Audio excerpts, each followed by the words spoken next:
My name is Zeller, and I am 29 years old. I got home from work on a Thursday around 6, and the smell hit me before I even fully opened the door. Fresh paint. Thick, chemical. The kind that clings to your throat and makes your eyes sting. I stepped into my apartment and froze so hard my keys slipped in my hand. Everything was pink. Not an accent wall, not a cute little makeover in one room, not a surprise that could be fixed with a weekend and a couple rollers. The entire apartment, bubblegum pink in the living room, hot pink in the kitchen, a lighter pastel in the bedroom like someone had tried to be tasteful after losing their mind. Even the bathroom had pink smeared across the walls, like a crime scene with better lighting. Kieran was standing in the middle of the living room in paint-splattered clothes, beaming like he'd just cured disease. "Surprise," he said, dragging the word out like a child waiting for applause. "Do you love it? I spent all day doing this for us. It's so much more cheerful than that boring beige." My brain didn't process it immediately. I just stared at him, then at the walls, then at the trim. The trim was pink too. The outlets, the light switches. He'd painted over everything like masking tape was a myth. I stepped farther in and saw drips on the hardwood floors, splatters on the kitchen cabinets, streaks on the bathroom mirror, where he'd clearly gotten careless and tried to wipe it off with a wet rag. He had used 12 gallons of pink paint to violate every line of my lease in one afternoon. "Kieran," I said, and my voice sounded too calm for the panic hammering inside my chest. "This is a rental." "I know," he said, like that made it better. "Which is why I did it myself instead of asking them. Saved us so much money." "No," I said slowly, forcing the words through my teeth. "We can't paint rental apartments without permission." He waved his hand like I was being dramatic. "Oh, please. Landlords don't care about stuff like that. It's just paint. It makes the place look better." I walked through the apartment, seeing new damage in every corner. Pink on baseboards, pink on cabinet handles, pink fingerprints on door frames. I turned back to him. "How much paint did you buy?" "Like 12 gallons, he said proudly. "They had a sale." 12 gallons. My lease agreement, section 4.2, explicitly required neutral tones. I remembered it because Mr. Kowalski, my landlord, had highlighted it when I signed. Security deposit, $5,000. Unauthorized alterations, immediate lease termination, forfeiture of deposit, plus cost of repairs. I could see the clause in my mind, like it was projected onto the pink wall. "Did you use primer?" I asked, even though I already knew the answer. He blinked. "Primer? No. The guy at the store said it wasn't necessary." Of course he did. Bright pink directly over beige. It would take multiple coats to undo this. My throat tightened. Kieran stepped closer and tilted his head like I was the unreasonable one. "Babe, you look stressed. This was supposed to make you happy. Don't you like it?" Deep breath. I pulled my phone out, not to call him names, not to scream into a friend's voicemail, but because I needed to see if this nightmare had already been turned into content. I opened Instagram, and there it was. A video Kieran had posted, walking through my apartment like it was a showroom, showing off every pink wall. Caption: "Surprised her by painting her entire apartment pink while she was at work. Couple goals. Surprise Reno. Pink perfection." The likes were already climbing. Comments full of hearts and "she's so lucky" and relationship goals from people who had no idea the goal was eviction. I stared at the post for a full 10 seconds, then typed a comment with my thumbs steady. "Wow, what a surprise." Kieran was scrolling through the comments, glowing. "Everyone loves it," he said. "See, I told you it looks good." I didn't respond to that. I downloaded the video, screenshotted the caption, and opened my email. I addressed it to Mr. Kowalski. "Mr. Kowalski, I just got home and discovered my boyfriend painted the apartment without my knowledge or permission. I'm sending video evidence that shows the extent of the damage. I understand this violates the lease terms, and I take full responsibility. Please advise on next steps." Then I hit send. Kieran looked up. "What are you doing?" "I just sent your video to my landlord," I said, still calm, "as evidence." His face changed so fast it was almost impressive. "You what?" "I sent it," I repeated, "because you painted a rental apartment without permission. That's property damage." "It's not damage," he snapped. "It's an improvement." "Not legally," I said, "and not according to my lease." He threw his phone onto the couch like it was my fault his reality had consequences. "I can't believe you. I spent all day doing this for us and you're acting like I committed a crime." My phone rang. "Mr. Kowalski?" I answered. "Hello, sir." "What the hell happened to my apartment?" he demanded. and his voice was so sharp it cut through the pink like a blade. "Sir, I just got home and found it like this," I said. "Kieran did it without my knowledge." "The entire apartment," he said, each word heavier than the last. "Yes, sir." A pause. "Come to my office tomorrow morning. 9 a.m., we need to discuss this." "Yes, sir," I said, and hung up. Kieran stared at me like I'd betrayed him. "You just threw me under the bus." "You threw yourself under the bus when you posted it online," I said. "I'm just not letting you drag me with you." He grabbed his keys and his jacket. "I'm staying at my friend Jade's tonight. Maybe by tomorrow you'll realize how ungrateful you're being." He left. I stood alone in my pink apartment, opened my lease, and read the consequences I already knew were coming. $5,000 deposit, lease termination, cost of repairs. My stomach sank, but the strangest part was this. I wasn't surprised by what he did. I was surprised he thought I would just smile and accept it. I didn't sleep much that night. Every time I closed my eyes, I saw pink walls and dollar signs. The smell clung to my hair, my clothes, the inside of my nose. Even after I cracked windows and turned on every fan, the apartment still smelled like chemicals and arrogance. At 2 a.m., I sat on the couch with my lease in my lap, rereading the exact sentence I'd tried to explain to Kieran when he was still smiling and waiting for praise. Unauthorized alterations, immediate lease termination, forfeiture of security deposit, tenant responsible for restoration costs. The words didn't feel real until morning, when I walked into Mr. Kowalski's office at 9 a.m. and watched them become real. He had his property manager there, a woman named Linda, with a clipboard and the kind of expression that said she'd seen every version of tenant drama and wasn't interested in being emotionally moved by any of it. A contractor named Tom was there too, broad-shouldered, paint splatter stained from other jobs, shaking his head before we even started.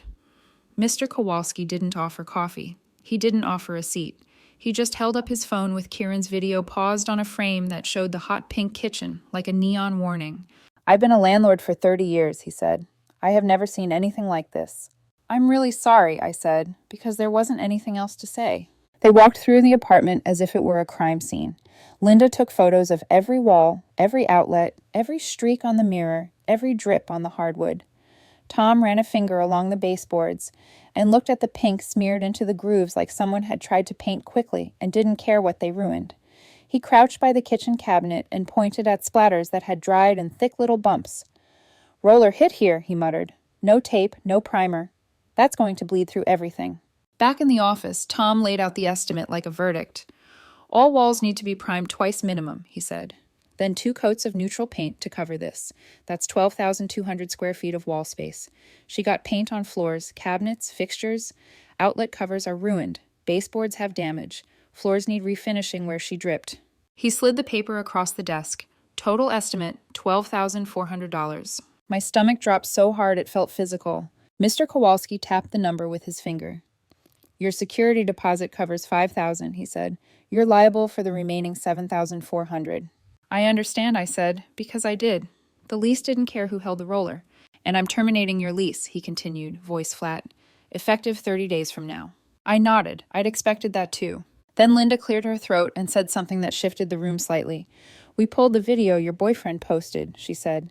"He clearly states he did it. He shows his face. He takes credit. If you want to pursue legal action against him for the damages, we'll support that with our documentation." Mr. Kowalski leaned back. "I suggest you do," he said. "Send him the repair bill. If he refuses, file in small claims. We'll testify. We'll provide photos. You shouldn't have to eat this because someone wanted internet points." I walked out with the eviction notice and repair bill in my bag and drove back to my apartment, which was still aggressively pink and now officially a financial sinkhole. Kieran was there when I got home.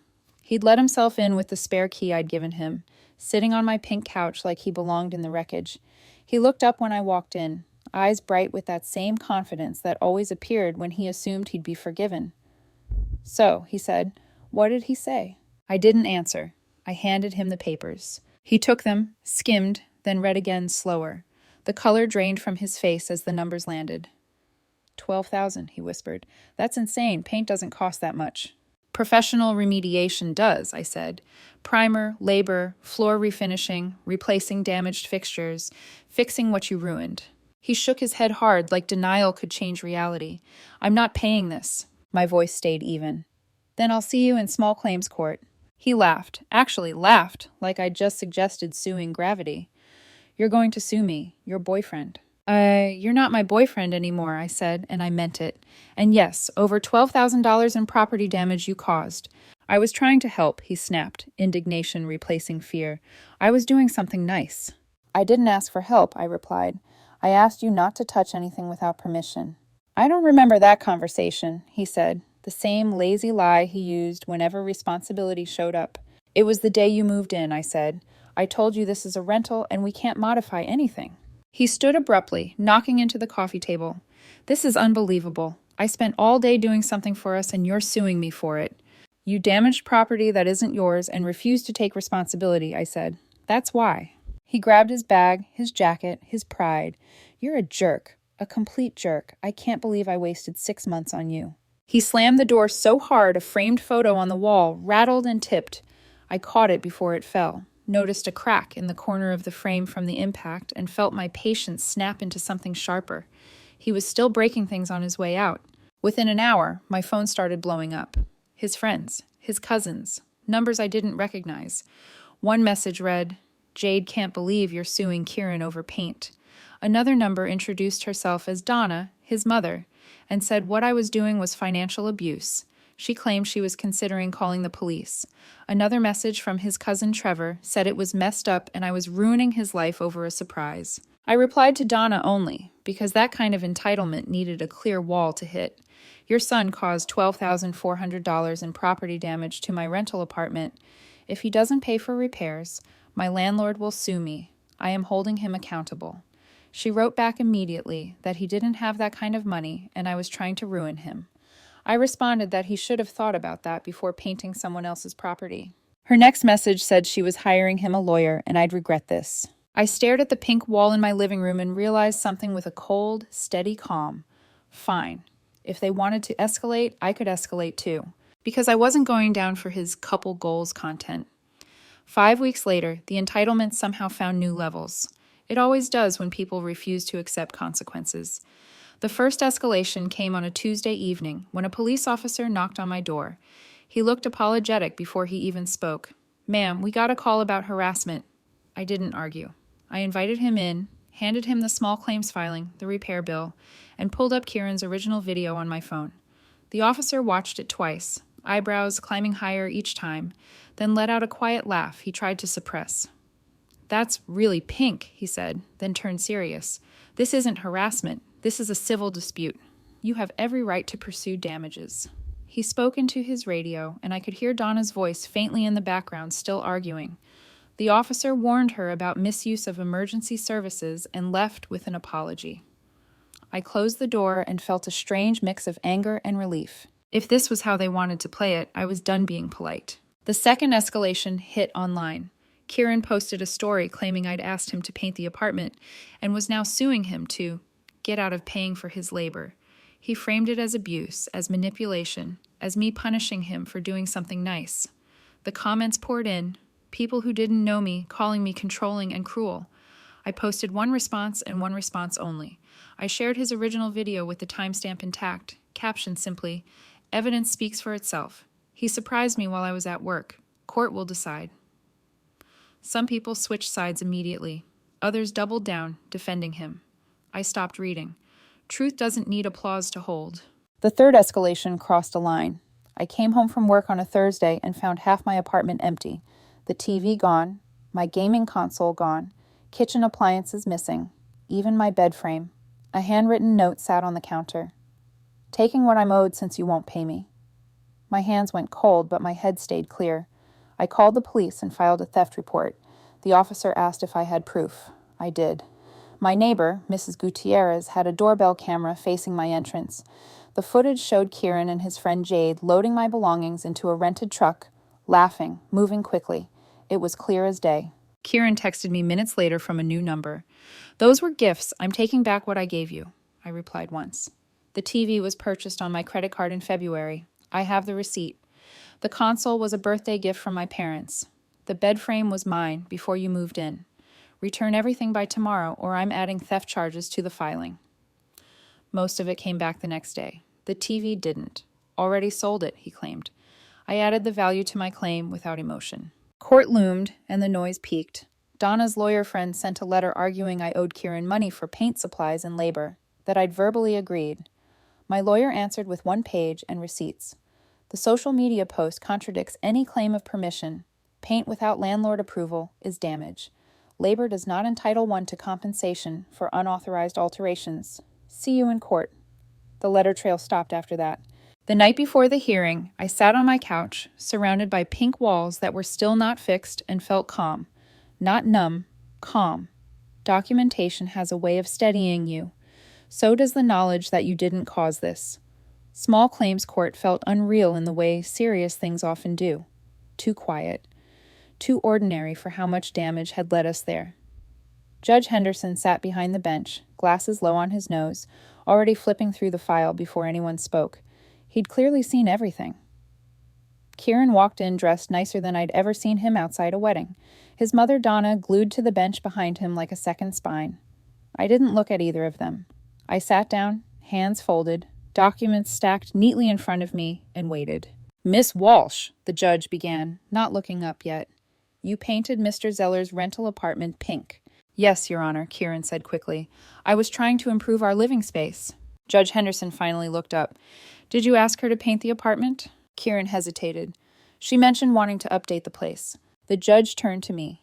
"Did you ask him to paint the apartment?" "No, Your Honor," I said. "I came home from work and found it already done." He posted a video saying it was a surprise. The judge tapped his tablet, pulled up the video, and watched it in silence. The room felt very small. When the video ended, he raised an eyebrow. "In this video, you say surprised her while she was at work. That doesn't sound like permission." Kieran swallowed. "I meant surprised her by how fast I did it." "And did you get permission from the landlord before painting?" "No," Kieran said. "I didn't think I needed to. It's just paint." The judge's expression hardened slightly. "It is property damage. Did you use primer?" "No." "So you painted bright pink directly over beige walls?" "Yes." "And you got paint on floors, cabinets, fixtures?" "There were some accidents." I slid the contractor's estimate forward without speaking. Judge Henderson scanned it, then nodded. "Mr. Zeller's security deposit of $5,000 was forfeited, leaving a balance of $7,400 in repair costs. Additionally, you removed property from her apartment." "Those were gifts," Kieran said quickly. I slid the receipts across. "Your Honor, I purchased the TV in February. Here's the credit card statement. The console was a birthday gift from my parents. The bed frame was mine before he moved in." Judge Henderson reviewed them carefully, then glanced at the theft report and the doorbell footage summary. He exhaled through his nose. "Miss Walsh, the evidence is overwhelming. You caused property damage, documented it yourself on social media, then retaliated by removing property that wasn't yours." Donna stood up behind him. "This is ridiculous. She was just trying to make him happy." "Ma'am," the judge said sharply, "sit down. You are not a party to this case." Donna sat. Judge Henderson turned back to Kieran. "Here's my ruling. You are ordered to pay $8,600. That's $7,400 for repair costs plus $1,200 for the stolen television. You have 30 days to pay in full, or you may enter a payment plan of $350 per month for 24 months. Additionally, you are to return any remaining items within 48 hours. I am also issuing a no-contact order. You will not contact Ms. Zeller directly or through third parties. All communication regarding payment goes through the court. If you violate this order, you will face contempt charges." Kieran's face went white. Outside the courthouse, Donna hissed that this wasn't over, that they would appeal. I didn't even slow down. "Small claims decisions are final," I said. "No appeals." Then I added calmly, "If you contact me again, I'll document it." 2 weeks later, I learned Mr. Kowalski reduced the amount I owed after repairs were completed. Because I'd cooperated fully and provided evidence, he ate part of the cost as goodwill. I still lost my security deposit and paid extra, but it could have been worse. I moved into a smaller place across town, more expensive, mine alone. 3 months later, I received notice that Kieran had missed 2 payments. I filed for wage garnishment. The court approved it. His employer now deducts $350 from his paycheck and sends it directly through the court to me.